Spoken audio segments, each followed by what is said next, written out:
noite, queridos alunos, tudo bem? Espero que sim. Meu nome é Juliana Ferrari e hoje eu vou fazer com vocês as questões abordadas na área trabalhista do exame da ordem número 36.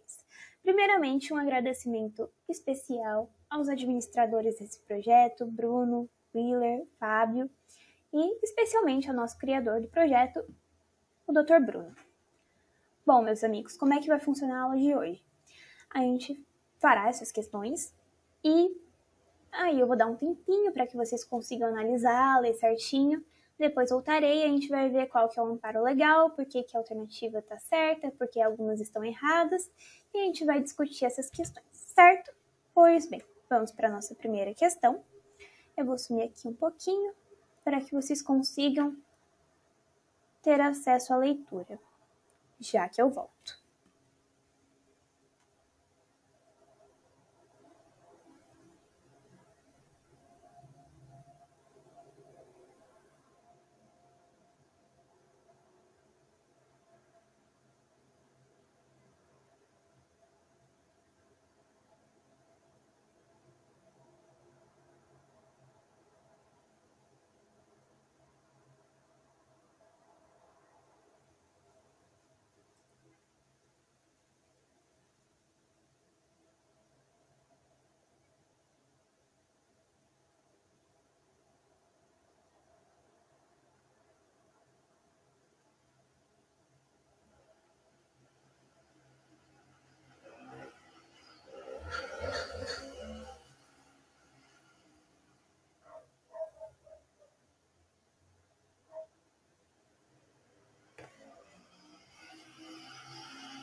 Pois bem, acho que todo mundo já conseguiu ler a questão, então agora a gente vai fazer juntos, certo?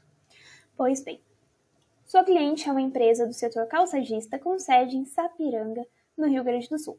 Ele procurou indagando acerca da possibilidade de transferir alguns empregados para outras localidades. Diante disso, considere o texto da CLT em vigor e o entendimento jurisprudencial consolidado do TST. Assinale a alternativa correta. Bom, alternativa A. O empregado com contrato de trabalho no qual consta cláusula expressa de transferência decorrente de comprovada real necessidade de serviço, obrigatoriamente deve aquecer-se com a transferência, sendo tal concordância requisito indispensável para a validade da transferência. Aqui está dizendo que ele é obrigado a concordar. Diferente, né? Diferente. B. Apenas serão consideradas transferências aquelas que acarretem necessariamente a mudança de domicílio do empregado. Sim, porque se não existe a mudança de domicílio, é apenas uma locomoção, não é uma transferência. Aí a gente já tem a nossa alternativa, porém vamos continuar. C. Em caso de necessidade de serviço, o empregador será livre para transferir o empregado provisoriamente, desde que com a quiescência deste, sendo desnecessário o pagamento de qualquer outra vantagem ou benefício ao empregado, exceto a ajuda de custo para a mudança.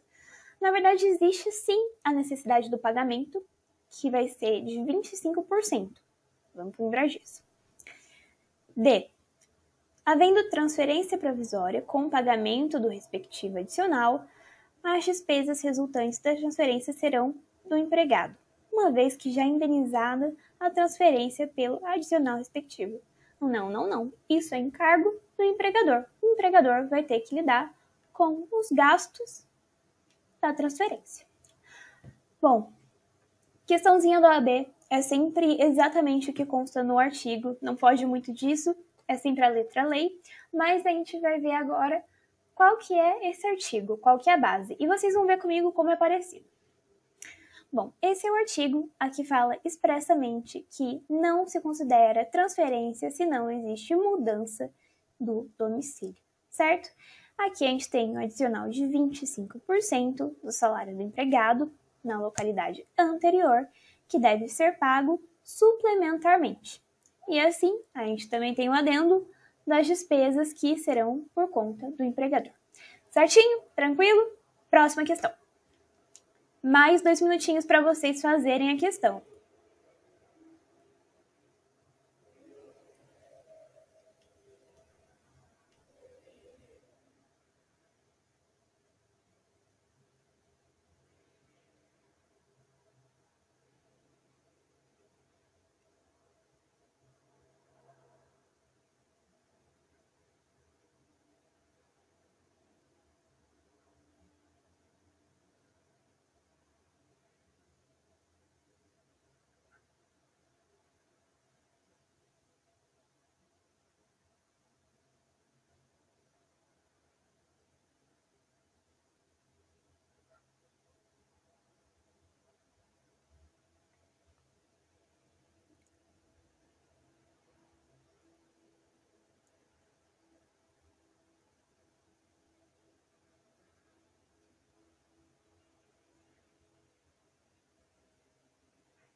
Bom, retornamos então para ler a questão.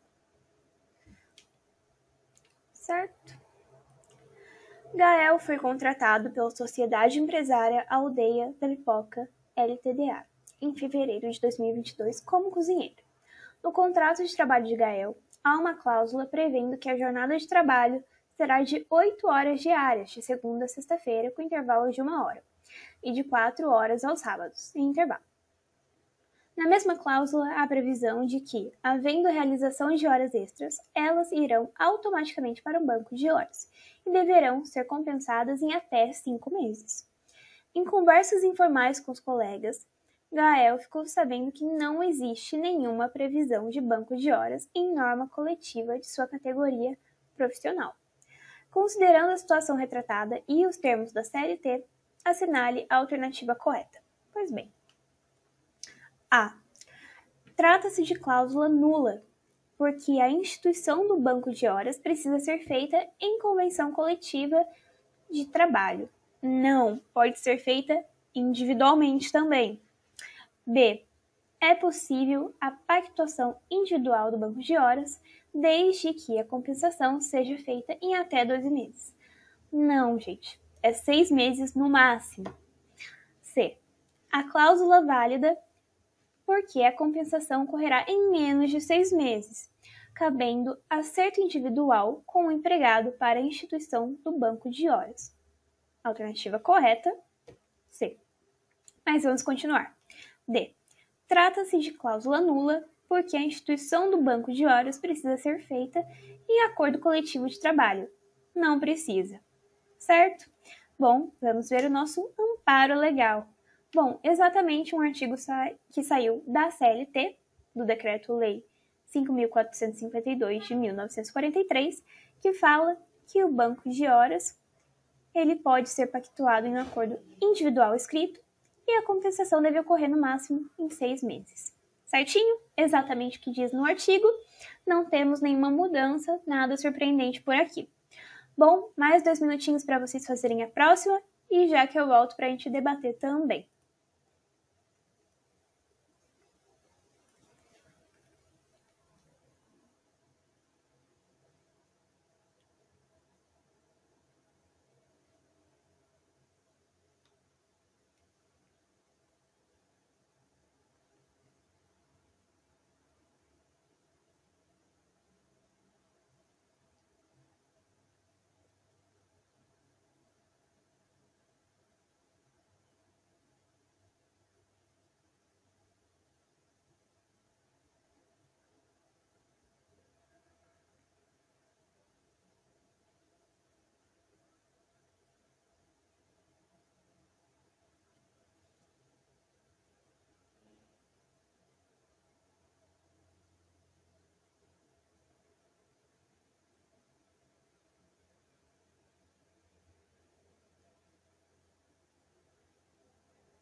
Voltamos novamente.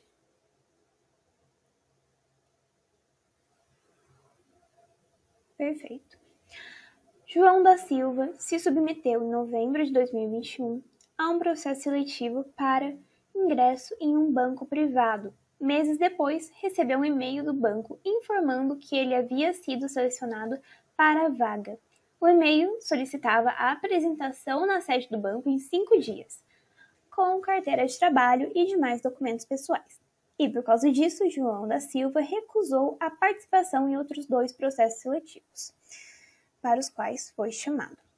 Resolvendo focar as energias no futuro emprego do banco, ocorre que, no dia em que se apresentou no banco, o gerente do setor dos recursos humanos pediu desculpas e alegou ter havido um engano. Segundo ele, o selecionado foi realmente João da Silva, mas um homônimo.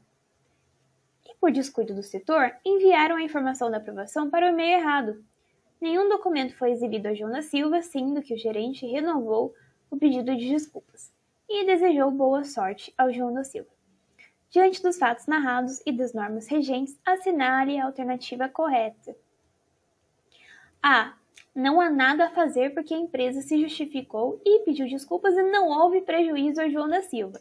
Claramente, aqui a gente sabe que houve sim um prejuízo ao João, porque ele recusou mais 2 processos seletivos, 2 vagas de emprego que ele poderia ter conquistado efetivamente. Então, sim, existe o prejuízo e a gente vai ver que esse prejuízo pode sim ser reparado e deve ser reparado. B. O banco deverá ser obrigado a contratar João da Silva em razão da promessa constante no e-mail. Bom, não vai ser obrigado a contratar João da Silva, até porque a gente nem sabe se o João da Silva vai preencher os requisitos. Ele não vai ser obrigado a contratar, mas de alguma forma vai ter que amenizar a situação do João em relação ao ocorrido. C. A situação envolve dano pré-contratual de competência da Justiça do Trabalho. Bom, pessoal, o dano pré-contratual, ele é certo, porque existe uma responsabilidade a partir do momento que o empregador ele entra nesse contato com o possível empregado e ele faz a promessa do emprego. E assim ele não só prometeu, né? Aqui ele já falou, traz os documentos. Então, tá tudo certo, teoricamente, para o João ser contratado. O que não foi o caso. Então, existe sim uma responsabilidade. Mas o João não foi contratado por causa que o RH errou. No caso, o João não fez nada. Não foi nenhuma atitude dele que foi prejudicial que atrapalhou que ele assumisse o emprego, que fosse admitido. Então, sim, existe um dano pré-contratual que deve ser indenizado, e é competência da Justiça do Trabalho. Mas vamos continuar. D. Uma vez que não houve contrato formalizado, a eventual responsabilidade civil deverá ser analisada pela Justiça Comum. Não, galera, porque assim, a gente está falando aqui de um possível contrato de trabalho que não veio a ocorrer, certo? E mesmo sem a formalização, a gente vai levar para a Justiça do Trabalho, sim. Perfeito? Pois bem, aqui explica certinho sobre o dano pré-contratual, o dever de indenizar, a falta de culpa do nosso indivíduo da questão e a expectativa frustrada, devendo o dano ser reparado porque assim acabou ocasionando a perda de outras oportunidades, certo? Bom, próxima questão, 2 minutinhos para vocês e eu já retorno.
Bom, vamos voltar à tela então.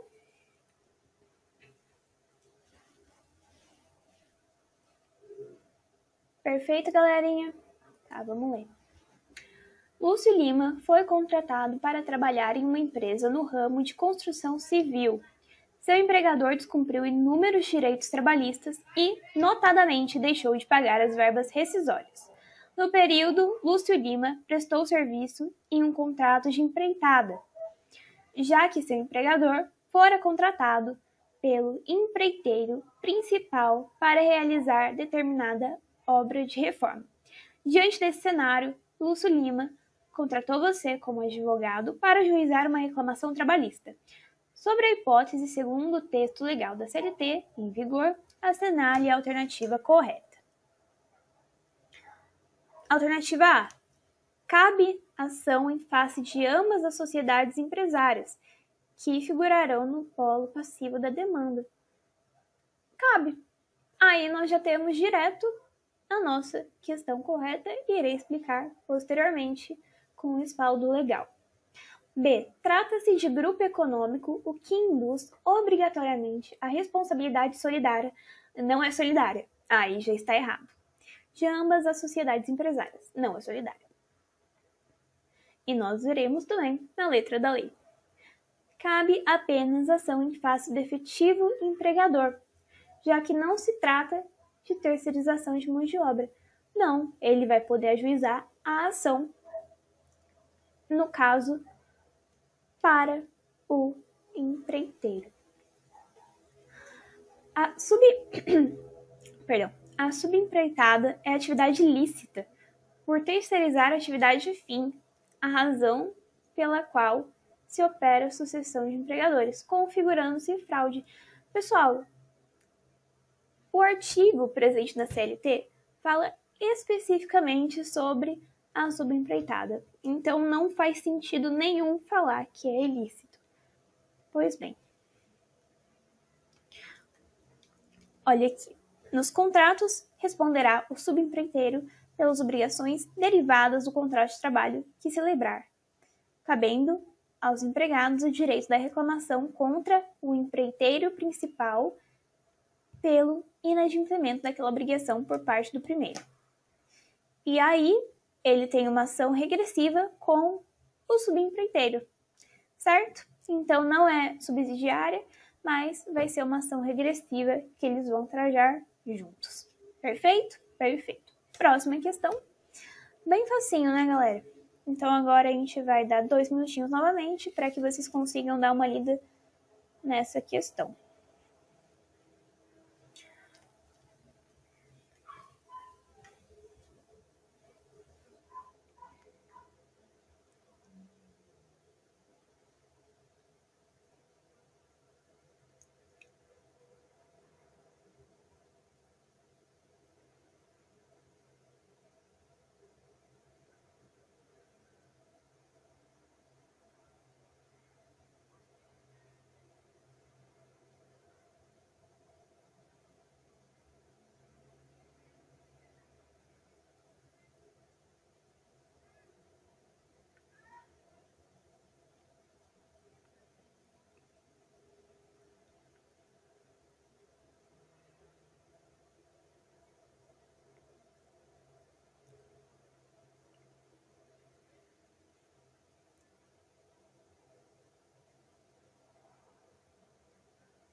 A sociedade empresária Mangiare Bene, do ramo de serviços de alimentos, tem um plano de expansão em que pretende assumir as atividades de outros restaurantes, passando a deter a maioria do capital social destes.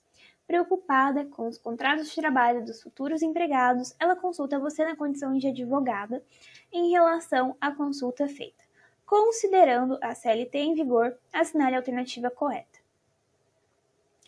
A alternativa A.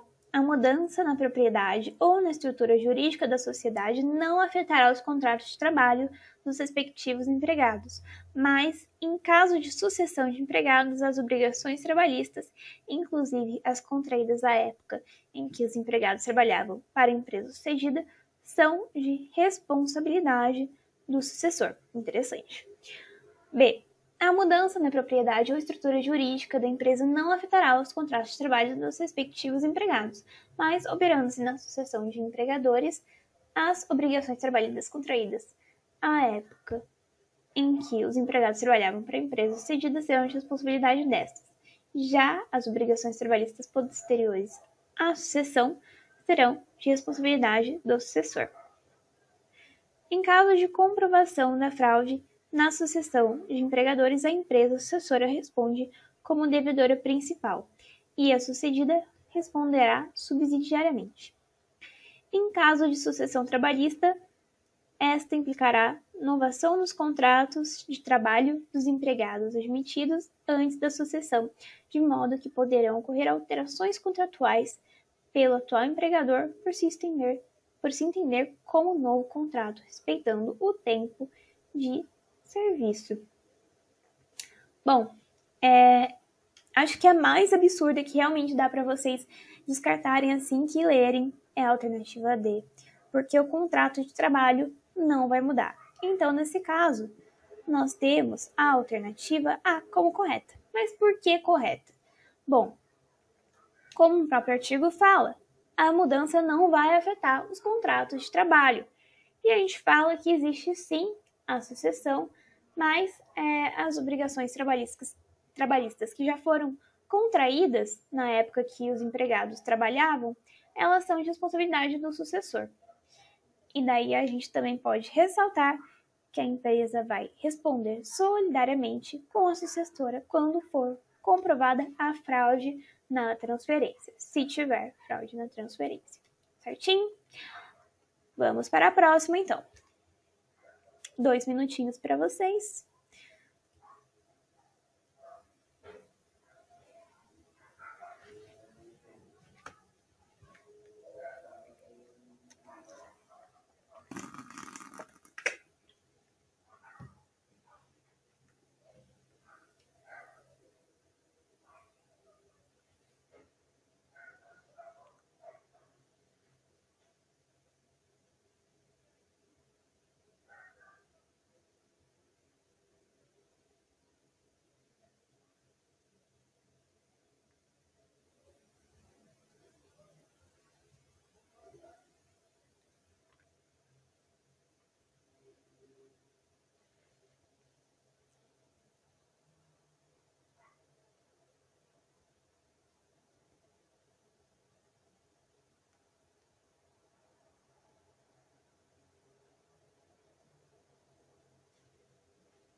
Bom, Acho que todo mundo já conseguiu ler.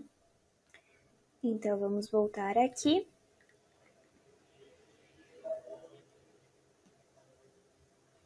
Vou deixar aqui para não atrapalhar. A partir de 2021, uma determinada sociedade empresária passou a oferecer aos seus empregados gratuitamente o plano de saúde em grupo como forma de fidelizar a sua mão de obra e para que o empregado se sinta valorizado. O plano oferece uma boa rede credenciada e internação, se necessária, em enfermaria. Tanto o empregado quanto os seus dependentes são beneficiários. Todos os empregados se interessam pelo plano e assinam um documento respectivo de adesão. Em relação a essa vantagem, de acordo com a CLT, assinale a afirmativa correta. A.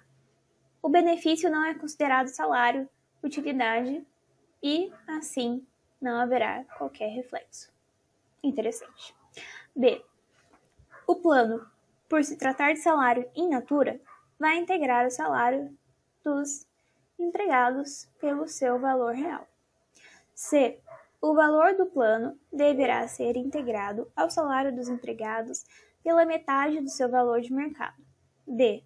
O valor relativo aos empregados não será integrado ao salário, mas o valor referente aos dependentes refletirá nos demais direitos do trabalhador. Pessoal, é um benefício, certo?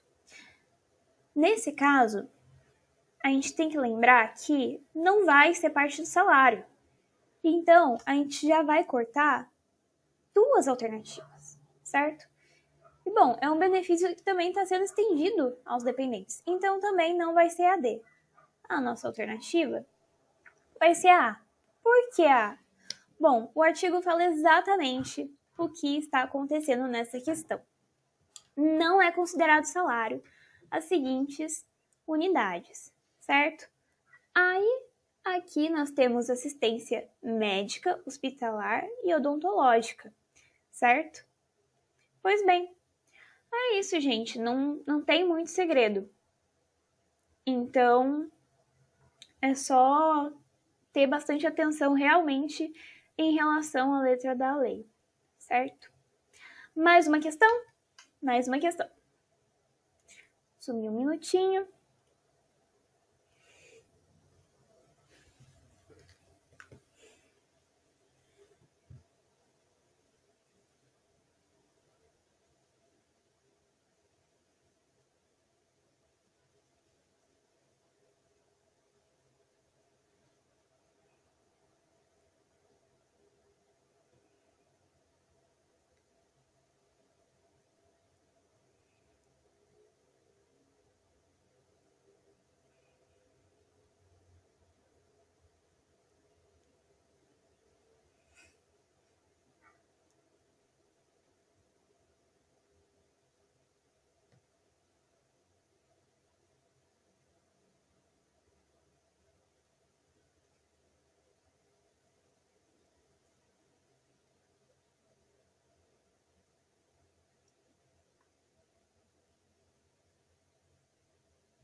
Voltando.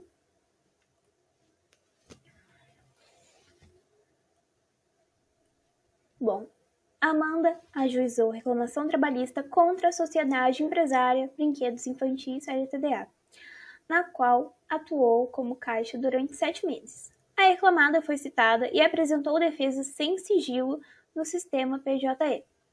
Com os documentos correspondentes 2 dias antes da audiência, no dia da audiência, feito o pregão, a juíza tentou conciliação entre as partes, sem sucesso.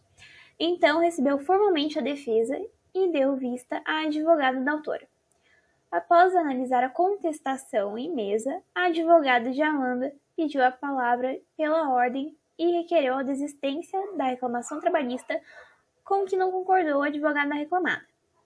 Considerando a situação e as normas previstas na CLT, assinale a alternativa correta. A. A desistência pode ser homologada porque é requerida antes do início da instrução. Não. A desistência ela pode ser unilateral, sim, porém, no caso, deve ser antes da contestação ser apresentada. Bom, essa informação já responde a questão toda, né? B. O requerimento deve ser homologado pelo magistrado, uma vez que a desistência jamais depende da concordância do reclamado. Acabamos de falar sobre esse ponto. C. A desistência não poderá ser homologada porque, tendo a contestação sido oferecida, a desistência depende da concordância do reclamado. Nossa alternativa correta, mas vamos continuar. D. O requerimento não pode ser atendido, porque tanto a desistência quanto a renúncia dependem da aquiescência do reclamado se a defesa tiver sido apresentada sem sigilo. A gente vai ignorar essa partezinha aqui, sem sigilo, porque independente realmente é aquela parte que eu expliquei para vocês. A desistência, elas dependem justamente do caso da concordância, se for depois da contestação, e se for antes da contestação, pode ser unilateral, assim como a gente vê aqui no Código de Processo Civil, que entra nas causas trabalhistas. Sim, os dois andam lado a lado de vez em quando. Então, oferecida a contestação, o autor não poderá, sem o consentimento do réu, desistir da ação. Certo? Pois bem. Próxima questão, mais um tempinho para vocês.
Vamos lá, então?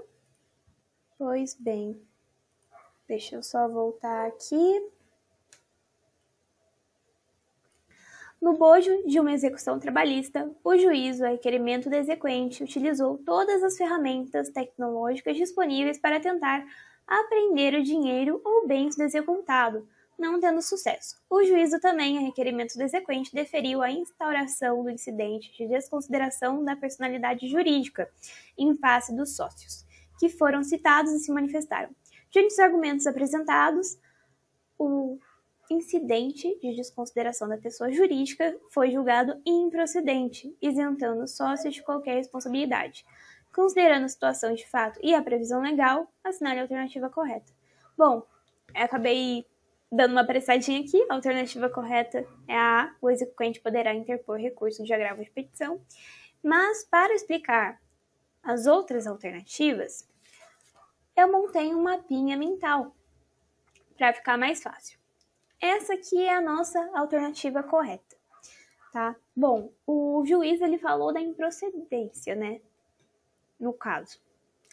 da desconsideração da personalidade jurídica. E nós vamos contra, né?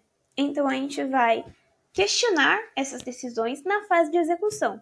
A partir do momento que já existe uma decisão e é uma execução trabalhista, a gente já está na segunda fase, na fase de execução. Então, exatamente, a gente vai questionar por que não pode ser desconsiderada a personalidade jurídica. Esse é o nosso interesse, então a gente vai buscar a revisão ou a reforma através desse recurso, que é o mais cabível. Mas aqui a gente fala também sobre não caber recurso. Cabe recurso sim, pessoal. Você sempre vai ter o direito de se manifestar e de questionar, certo? Caberá ao exequente interpor recurso ordinário. O recurso ordinário, o problema dele é que ele é da fase de conhecimento. Então aí já quebra um pouquinho as pernas, né? Daí vai entravar o trânsito em julgado da decisão que está sendo contestada. Ainda a gente não passou para a próxima fase.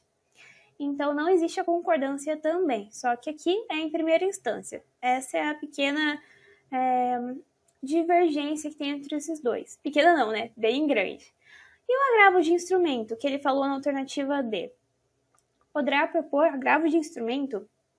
Bom, no caso, ele não negou o recurso interposto, porque a gente ainda não colocou um recurso aqui.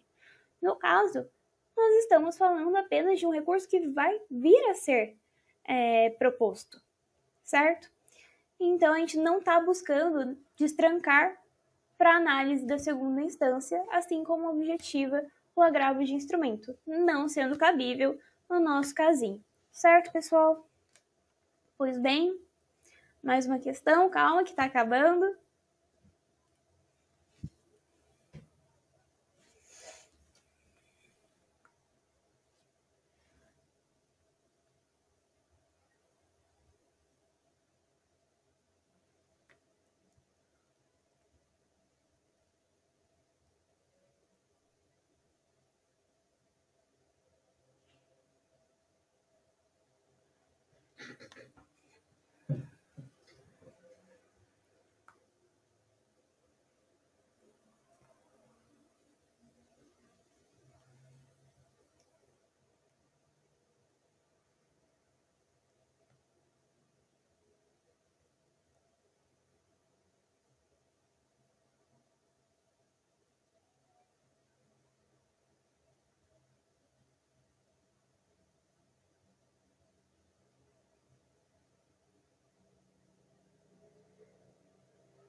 Numa execução trabalhista, o juiz homologou os cálculos do exequente, declarando devido o valor de R$30.000. Instado a pagar voluntariamente a dívida, o executado quedou-se inerte e, após requerimento do exequente, o juiz acionou o convênio com o Banco Central para bloqueio de numerários nos ativos financeiros da empresa.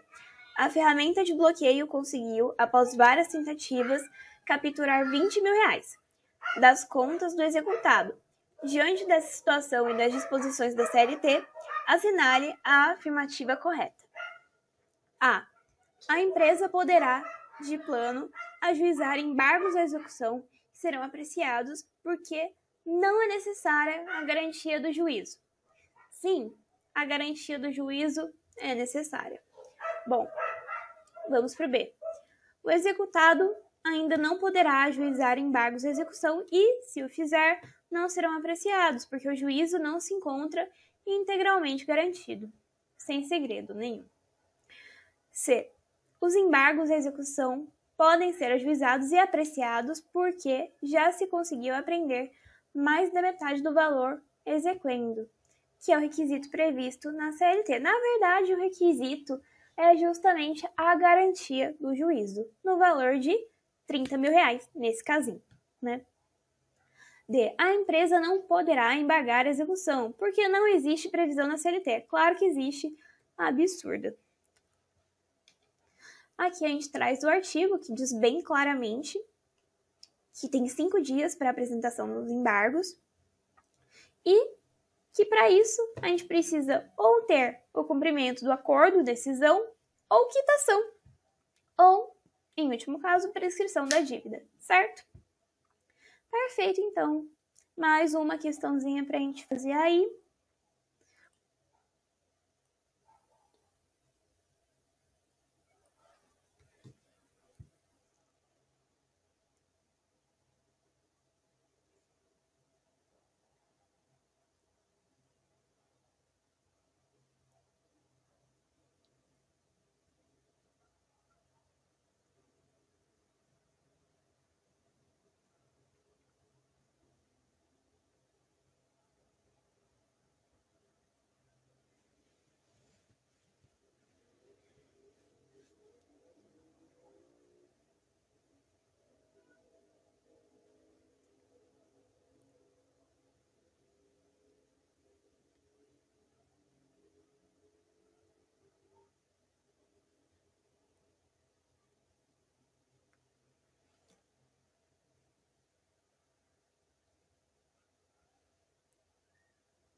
Bom, na audiência de uma reclamação trabalhista, estando as partes presentes e assistidas por seus respectivos advogados, foi homologado pelo juiz um acordo no valor de 50 mil.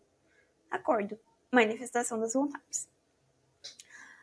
Tendo sido atribuído ao valor a natureza indenizatória, com as parcelas devidamente identificadas, o reclamante e o INSS, 5 dias após, interpuseram recurso ordinário contra a decisão de homologação do acordo.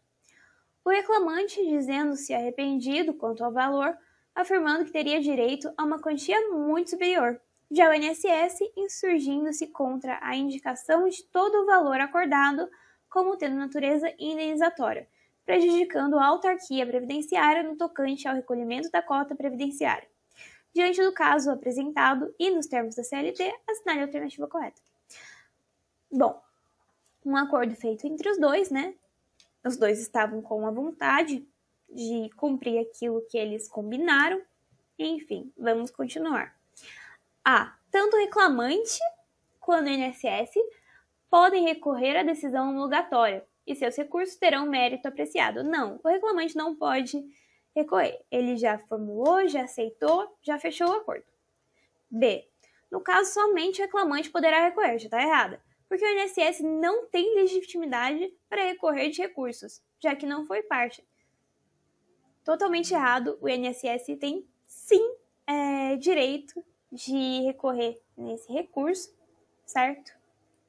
Pois bem, somente o INSS pode recorrer porque, para o reclamante, o acordo valerá como decisão irrecorrível.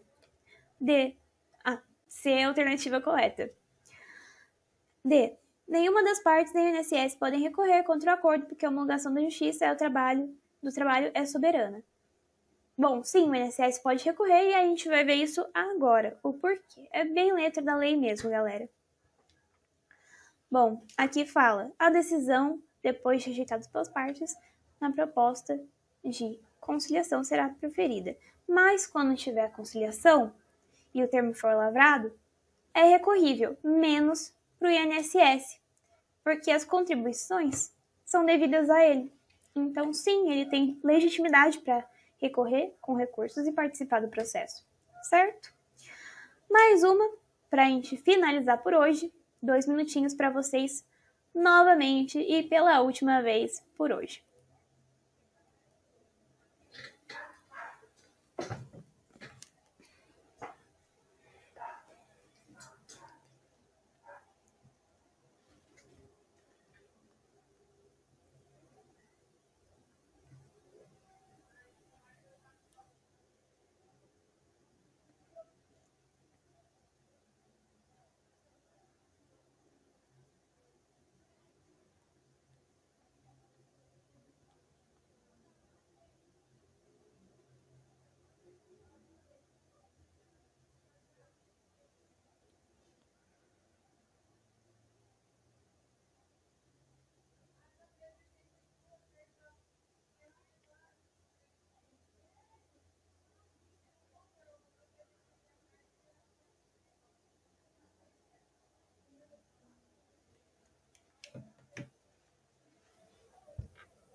Bom, essa questão é um pouquinho mais curtinha, né? Acredito que já está bom para resolver. Após a demissão e julgamento de um recurso de revista, um motorista por aplicativo que requereu o vínculo empregatício com uma plataforma teve o seu pedido julgado improcedente por uma das turmas do tribunal competente. Na mesma semana, outro recurso de revista foi julgado de forma diametralmente oposta por outra turma do mesmo tribunal. Uma pequena divergência aí, né? Reconhecendo o vínculo de emprego. Diante dessa contradição nos julgamentos, assinale a opção que indica o recurso cabível para uniformizar o entendimento desse tribunal e em que órgão será apreciado. Gente, no caso, quando a gente fala sobre essas divergências, a gente fala sobre embargos. E no caso vai ser na seção de dissídios individuais do TST. Mas por quê? Porque exatamente é isso que consta no artigo. A gente fala que cabem os embargos no prazo de 8 dias. E aqui a gente fala sobre as divergências. Das decisões das turmas que divergem entre si ou das decisões proferidas pela seção de dissídios individuais ou contrárias às súmulas ou orientações de jurisprudencial do Tribunal Superior ou Trabalho ou súmula vinculante do Supremo Tribunal Federal, certo?